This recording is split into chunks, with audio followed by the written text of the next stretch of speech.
Queridos amigos, estamos felices de saludarlos y hoy tenemos un invitado de lujo. Contamos con la amable colaboración de Reg Pla. Él es promotor de un programa para sanación de aborto, pero que está especialmente dirigido a los varones.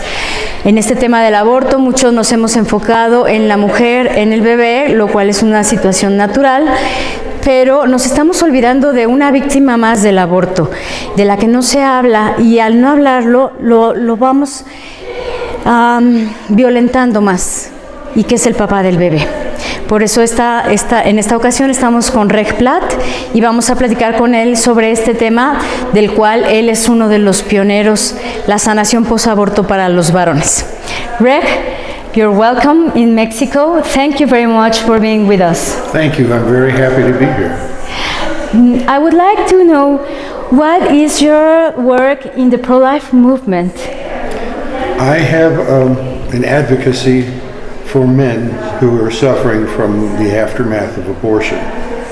A lot of people don't realize just how much grief men have over the loss of a child. And I experienced this myself. And so now I'm trying to help men who are suffering the way I was. Very well. This takes me to, how did you get involved in this program?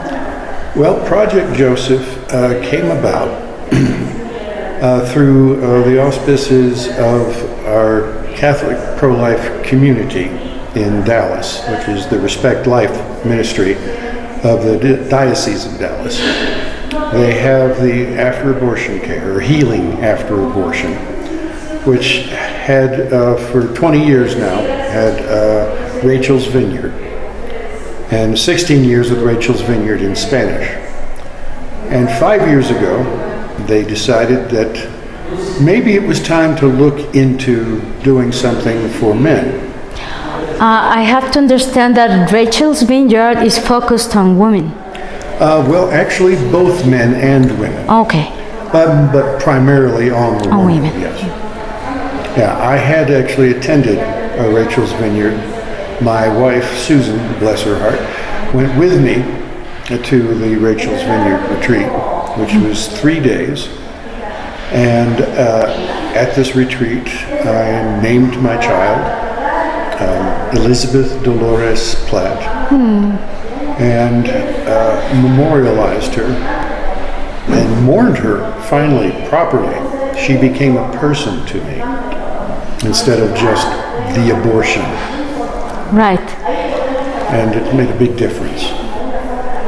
Which difference? Well, now I have some idea of who it is I've been missing all these years. I had a hole in my heart, which is the size of a now 43-year-old woman who should be here, who should be giving me grandchildren, who should be just part of the joy of my life. But she's gone because we aborted her back in 1976. My first wife got pregnant and decided she didn't want to be pregnant. I didn't have a problem like a lot of people do, where my girlfriend got pregnant and we didn't mean for it to happen. We were married, newly married, very happy together. It should be good news. It should be good news. It was good news to me, because we actually weren't sure we could have children. But then she's pregnant. But she was an actress, and she had a job where she had to play a dancing Indian princess maiden. Oh. And you can't be a dancing Indian princess maiden when you're 4 months pregnant. So she basically told me, I'm going to get an abortion, and we'll have another later on after this job is over.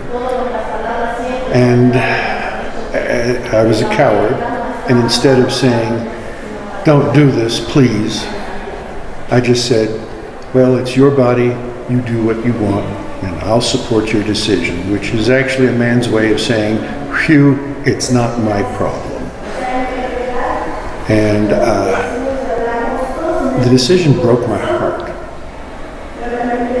But I didn't really realize how bad it was, because I thought back then, I was 19 years old, and I thought, there's nothing wrong with abortion.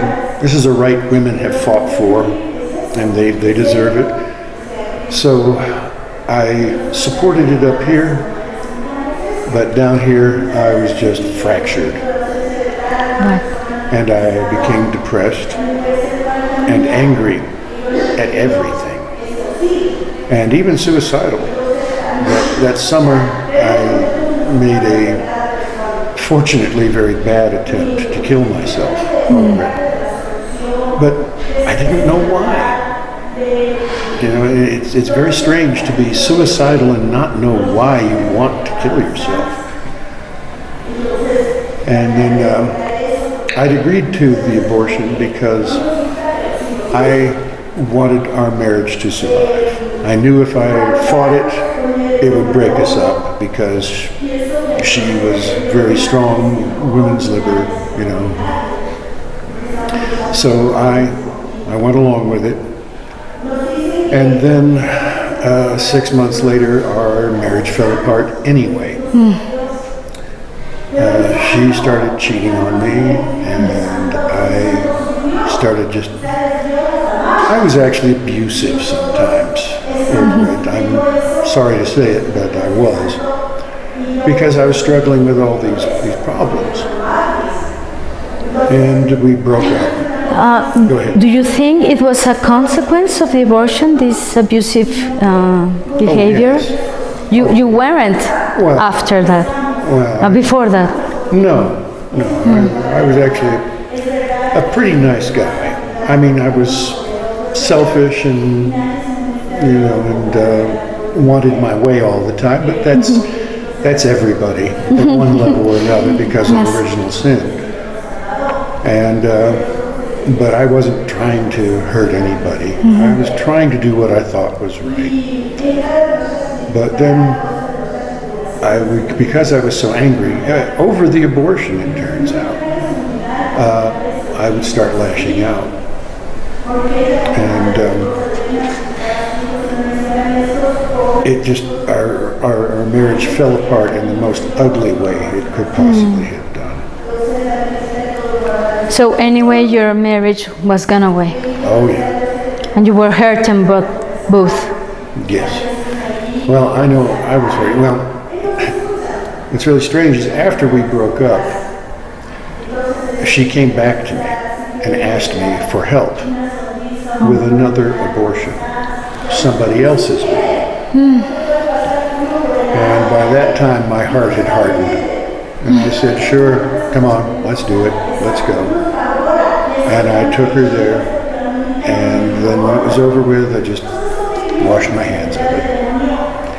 And I left town, went to Dallas to try and make a new life. And there, I did a lot of things I'm not really proud of. I was very sexually active, promiscuous, and without commitment of any kind. I smoked a lot of marijuana, did a lot of drugs, drank too much. I met another woman, and we got married.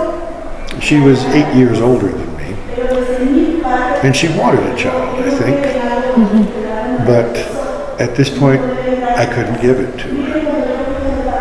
So it wound up that my only child was killed in the abortion, which meant that all of my grandchildren died at that moment. All of my great-grandchildren, my entire line, gone. I'm the last of my line because of this abortion. And because I couldn't get her pregnant, she started cheating on me. And I figured, well, I must deserve this. So I didn't challenge her on anything, and it got worse and worse. And finally, we broke up. And I had tried all kinds of things to regain control of my life. I mean, not a proud moment in my life, but I even practiced ceremonial magic in an attempt to control it. Yes. You know, I felt I had no control, and I thought this would help me. It didn't, but it told me that the devil hates me and hates everybody and is willing to do whatever he can to make us all miserable. And I hadn't realized how much I had been helping him to do that. So finally, that marriage broke up. And I actually went to therapy for a bit. There was another woman I fell crazy in love with, but it was not going to work. She did not feel the same way, but I couldn't let go because I just needed something to hold on to, something to give purpose to my life. And then finally, I had gone into therapy. My therapist wasn't very good. Because when I told him that I'm depressed all the time and I'm angry all the time, and sometimes I feel suicidal, and I said, you know, I had an abortion many years ago. Do you think that'd have anything to do with it? And he said, oh no, abortion's okay. So you make the direct question straight to the therapist, and they say, no, there's nothing to do. Yeah. He said, all right, the specialist. I said, you just said, you know, that there's nothing wrong with abortion, so it couldn't be that. It must be something else. I fired him not long after that. But it did get me thinking. And one day, through the grace of God, because this isn't from anything I did, God made me aware of what I had done with that abortion.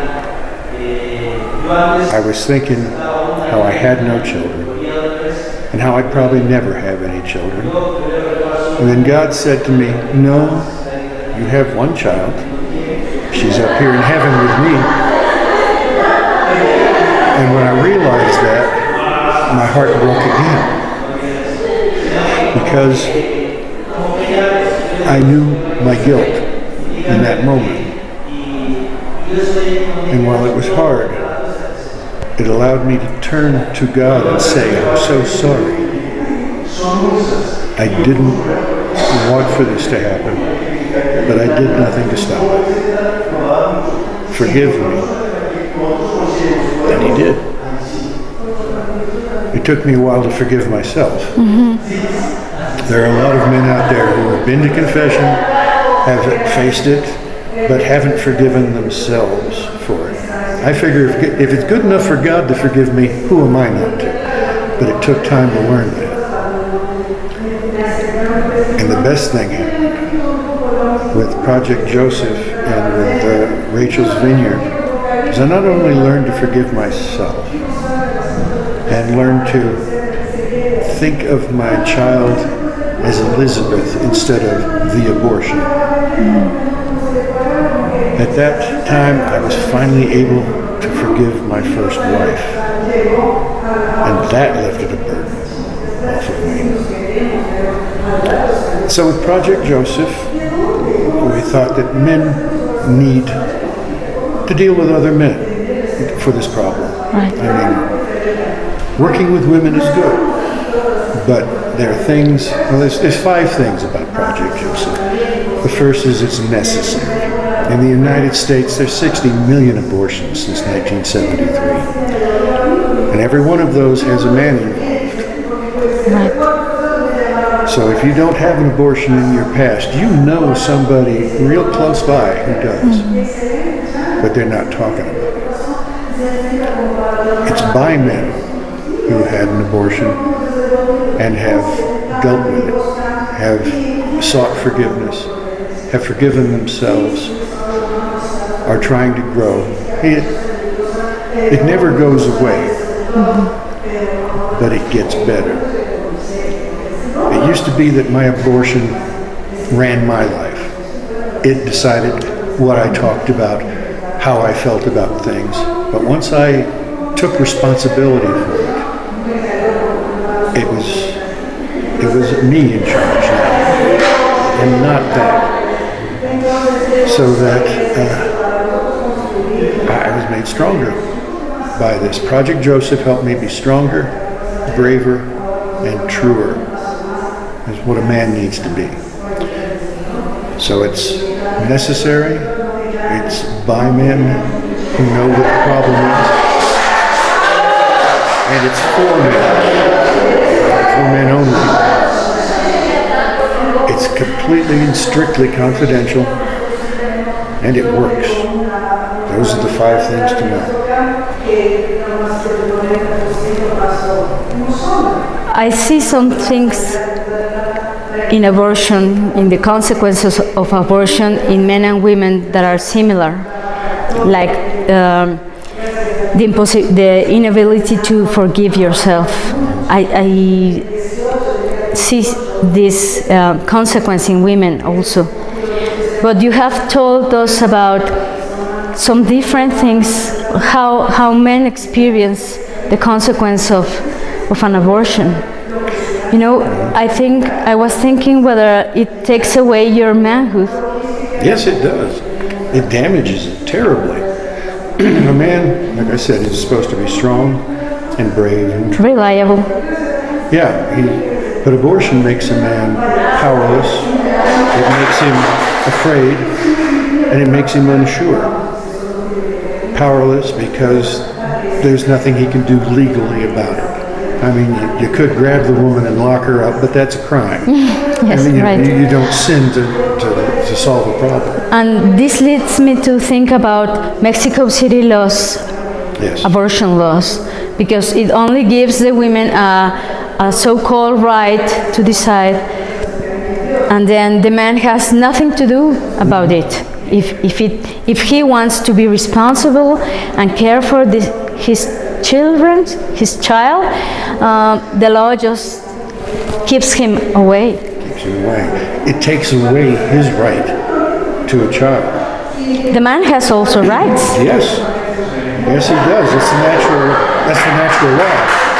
That's why there's matrimony.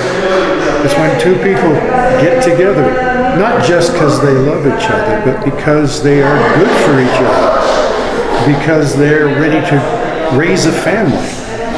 The physical union of man and woman is a beautiful, beautiful thing, but it has a purpose, and that purpose isn't fun. You know, I think that when a man and a woman make love, that they have an implied contract to bring in a new life. They're expected to be open to life. Mm-hmm. And for that to work, they have to be committed to each other. Because if the man comes and goes and comes and goes, maybe drops off a little money and then goes, that's not a family. That child is growing up without the father to teach, if it's a boy, to teach him how to be a man, how to be responsible, how to be strong, brave, and true. And if it's a girl, she needs a father to show her what to expect from a man. To expect a man to be brave and strong and true. So, it all goes back to that stupid sexual revolution. It's just taken the responsibility out of the most powerful act we have. In procreation, we are able to join God in bringing a new soul into the world. And they have cheapened it by making it just a party favor. And that's part of what I think we need to correct as well. And as far as the law goes, which was what your question was about, Yes. we just need to change those laws. We have to make them understand. It is unfair. Yeah, they have taken the rights away from men. And that is no better than taking all the rights away from women. If families are good and strong and are committed to each other, who wants an abortion? you welcome the new life into the family, and you teach that child how to be a decent human being. And it's unfair to a child to throw them out in the world with only one parent. I mean, I know one parent will do their very best. I know a lot of one-parent families, and when I was a child, my family was a one-parent family for quite a while. It's hard, but I didn't learn how to be a man because my father was away. And even when he was there, his father couldn't teach him because his father before him died too soon to teach him. So there was nothing to pass on. So we basically floundered around trying to learn what it takes to be a man. And my mother, God love her, and my mother's friends, they raised me. But I think they'd have been a lot happier if I was a little girl.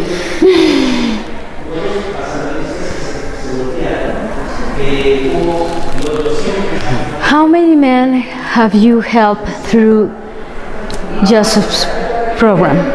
We have saved probably anywhere from about 60 to 70. That's on both sides. We have it in English, we have it in Spanish. Oh, that's great. Yeah, and I'm a little surprised that the Spanish side actually has a lot more men come to it. We were thinking, with the macho culture that we wouldn't get them, but no. They are more willing to... Yes, they are hurting because it hurts every man, no matter whatever type of front he tries to put up. And they're aware of the pain that they're in. They know when their child has been taken from them. Now there's the man who says, no, go get an abortion. I don't want anything to do with it. You have this baby, we're through. That man's got a lot of different problems. But the man who wants the child, he's hurt. He's damaged. I speak from experience when I say this. And we try to teach them through Project Joseph, number one, that God still loves them no matter what they've done. And that we love them as brothers because we know the value of God's forgiveness. Don't you think that even this man who says, go get an abortion and so on, I don't care, there is some breaking point in their life? Haven't you met some men like that? Well, there are some men like that. Unfortunately, there are people who don't care about other people. Okay. There are psychopaths, sociopaths, people who can't see another human being as a person. If I were a psychopath or a sociopath, I would not think of you as Rocio, the woman who is here talking with me. You'd just be a thing who talks, has pretty eyes, and that would be all you'd be to me. Right. But now you're my sister in Christ, and I am glad to know you. I'm glad to know you that way. I'm glad to share the agape love that God intends for all of us with you. We are also so happy to share with you. And what plans are there for the program, Joseph program? Project Joseph? Well, this last time on the English side, back in August, we had 10 men come to it, which is the biggest number we've had, and they all came at like the last minute. They were worried, saying, we got Project Joseph set up, and there's only one man signed up, and I said, don't worry. These are men, it's not the last minute yet. Yes. They came. If you build it, they will come. And some of them said they wished it had been a 2-day event. Right. And there are some men who say, I can't come this time, but they don't want to have to wait till next summer, which is when we've got it scheduled. So we're looking into having more than one a year. We have one Spanish, one English each year. We're looking into maybe having 2 or 3, depending on the demand. Right. How many men come forward and say, I want this, I need this? And maybe making it a little longer so that men have more time to share. We can get into a little more in-depth. Because it's amazing what we do with just one day. Are there similar programs? There are some. There's a Protestant church in Dallas that has a thing called Lost Fatherhood. And I don't know what they do with their program, but they do support the men who have lost children that they want. And they support them through their Protestant theology and understanding of it. But there are not many of them. This one church is the only one I know that has it. I'm sure they're out there, across the country. But Catholic ones? The Catholic ones, they're growing now. Project Joseph is the first. We've been 5 years developing it and making it stronger. We talked with people about it. There are several dioceses in the United States that have asked for information on it. And we sent them the booklet and talked with them and trained them, basically. I think there's one in Minnesota, there's one in Montana. I think there's one in Florida, I'm not sure. But they're out there and they're growing. Great. Because every year I hear from men from all over the country who want to talk to somebody about this. And I talk to them. Even if they can't come for Project Joseph, I will talk with them because there are things they need to hear, and they need to hear them from a man. Right. That yes, what you did is wrong, but man up, face it, be responsible, ask for forgiveness, and let them know that they're not alone. The man's fear that he is the only one feeling like this is, real men don't feel sorry and depressed and sad all the time. I should be out drinking beer and playing football and things like that, but they don't know how many men there are with the same pain that they're hiding. 1 in 4 women of childbearing age in the United States has had an abortion. 1 in 4. Okay, that's a lot. That's a lot. And that means that there are those many men. Right. Some maybe who wanted them to get the abortion. Most, I think, don't. They're afraid to step up and say, don't do this. I don't care if it's your body, that's my child. Because it's not politically correct. What would be your advice for a man who is in this situation that the women he loves wants to get an abortion? He needs to talk to her. First thing he needs to do is pray, because this is not something he can do alone. He can only do this with the grace of God, the help of the Blessed Virgin, with St. Joseph, St. Michael the Archangel. They're all defenders, which is what men are supposed to be. Men want to defend families and women. Men fight for a lot of things, but ultimately they fight to protect women and families. And so I would tell a man, pray first. Ask for the words. Ask for what will touch your heart. Pray for the woman, pray for the child. When you speak to her, tell her, I don't want you to do this. This is my child. I love you. I love our child. I want to protect our family. Because that's what a real man does. And if she still says, I'm going to get this abortion, he has to draw a line. He may love her, but he's got to step away. He's got to say, okay, if you get this abortion, I will not help you. I will not pay for it. I will not drive you there. I will not give you any support on this. If you go through with it, we're through. Because an abortion will change you. And it will change our relationship. And it will change me because you'll have taken something valuable from me. And then we have no business being together if you go through this. You know, Reg, you have just given us a recipe to end abortion. I hope so. Because if women had this support and this expression of love from the man, at last they want to be cared, to be protected, to be. Women want their man to get strong and say that. We wouldn't have these women alone going to the abortion clinics. Yeah, or having children alone. Yes. A woman with a child should not be alone. Now, women are strong. Women are capable. Women can do many wonderful and strong things, and a lot of things men can't. But men and women are made to work together, because what I lack as a man, my wife makes up for in being a woman. And together, we're stronger.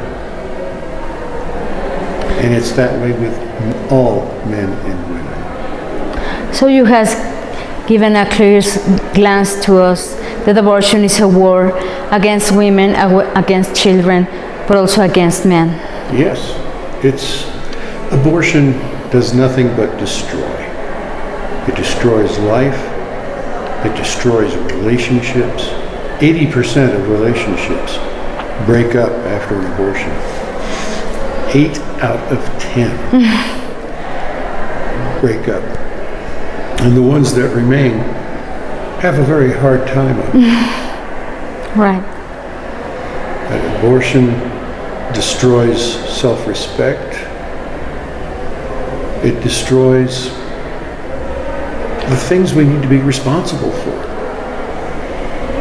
God made us to love one another, and through that love to bring more souls into the world, to be loved and to love. It's the only way to bring love into the world, is to bring more people in and love them. There are a lot of people out there without love. They're lonely, they're heartbroken, they don't know what to do. They need the love of God in their lives, because that will open them up. I was hardened for a long time. I did not have God in my life, and I had no relationships, no serious, no deep relationships, not even deep friendships with other men, because I did not know the love of God. You have to be willing to be weak at the right times. God has the strength, and He will share it with you. We have to submit to what God wants, but we have to do it willingly. He won't make us do it. He won't make us love Him. He won't make us love each other. But in loving each other, truly, not just romantic love, not just friendships, but with agape, this selfless, giving love. That is where our strength is.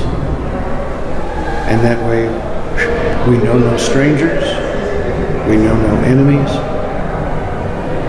and we're able to build strong, loving relationships with each other and for each other. And that is the kind of community we need to build. Yes, and it's not easy. You got to work at it. It takes a decision. Like, love is not a feeling. Love is a choice. And I choose to love you and him and him. And that is the right choice. The right choice is love. It's absolutely the right choice. And the right choice keeps us, well, it doesn't stop death. Death comes, death is natural. But we don't get to decide when that happens. We can't say, okay, this child has to die now. Yes. Or this old man has to die now. And death can be a soft step to something better. Yes. not a violent act of destruction. That needs to be, Yes. we have to choose against that. Right. If a man wants to get help, where should he contact you?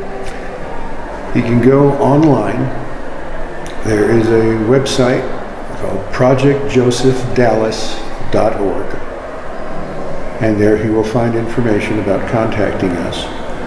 And we will have also, I mean, if he doesn't live in Dallas, because I've talked to men in Ohio and Minnesota and all over the place, we can find the closest place for him, because Project Joseph is spreading out. It's growing. It's because it's needed in so many places. In fact, 19 dioceses in Latin America have asked about it. Yes, it's needed. Yeah, their bishops have asked for the information about it. Oh, that's great news. So it's starting. It's just the beginning, but it's a start. We work to the beginning of the end of abortion. That's the motto of 40 Days for Life, but it applies in all days of life. Right, as it should be. Yes. Well, thank you very much, Reg, for this important interview, a profound one. Thank you for being a strong, brave, and truth man. Thank you very much. I worked very hard at it too. It doesn't come naturally. Yes, but you're helping others by your testimony, by your truthness, by being brave, strong, and we hope that many hearts will be healed by this sharing with us your experience, so they don't get the same mistakes, they don't make the same mistakes. We can prevent this and culture and build together a culture of life and love. I hope so too. Thank you very much. Thank you. Amigos, pues hemos tenido una entrevista valiosísima, muy profunda. Reg nos ha dejado muchas enseñanzas, pero sobre todo nos ha dejado un testimonio muy valiente, verdadero, de lo que es ser un hombre y de lo que es levantarse. Los rusos dicen que caerse está permitido, pero levantarse es obligatorio. Bueno, aquí tenemos un testimonio de un hombre que lo ha hecho y además está ayudando a otros en este difícil camino de enfrentar un aborto que finalmente, como hemos platicado con Reg, destruye. El aborto es una guerra en contra de las mujeres, los niños, pero también en contra de los hombres, y debemos cambiar estas leyes injustas que están lastimando a tantas y tantas personas en nuestras comunidades. Todos estamos llamados a construir la cultura de la vida. Les agradecemos muchísimo por su atención y compartan por favor esta entrevista, porque quizás llegue a alguna persona que realmente necesita apoyo, que se siente triste y que podemos hacer un cambio positivo en su vida. Muchas gracias.